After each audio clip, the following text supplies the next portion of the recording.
ঊনকোটি জেলার কৈলাসহর মনু ভ্যালিতে ৫৪তম জাতীয় সুরক্ষা সপ্তাহ অনুষ্ঠানের আজ সূচনা করেন শ্রমমন্ত্রী টিঙ্কু রায়। রাজ্য সরকারের কারখানা ও বয়লার্স সংস্থা আয়োজিত এই বছরের সুরক্ষা সপ্তাহের ভাবনা নিরাপত্তা ও সুস্থতা বিকশিত ভারতের জন্য অত্যন্ত গুরুত্বপূর্ণ। টিঙ্কু রায় বলেন, কারখানা ও শিল্পক্ষেত্রে দুর্ঘটনা রোধে সরকার সুরক্ষা ব্যবস্থার উপর বিশেষ গুরুত্ব দিচ্ছে।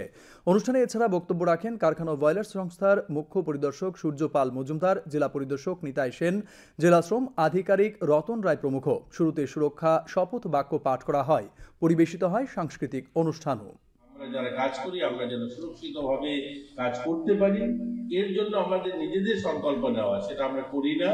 এর জন্যই এটা যতই আমরা বছরের পর বছর এটাকে অনুষ্ঠান করে যাই, কিন্তু সেখান থেকে আমরা বেরিয়ে আসতে পারি না।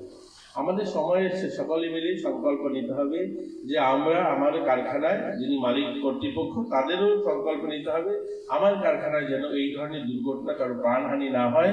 আর আমরা শ্রমিকদেরকেও সংকল্প নিতে হবে আমি আমার সুরক্ষা প্রথম প্রায়োরিটি হবে। যারা রয়েছেন তাদেরও উচিত যে আমাদের শ্রমিক নির্ভর যে সমস্ত কলকারখানা ফ্যাক্টরি, সেখানে শ্রমিকদের ওয়েলফেয়ারের কথা আমাদের ভাবতে হবে।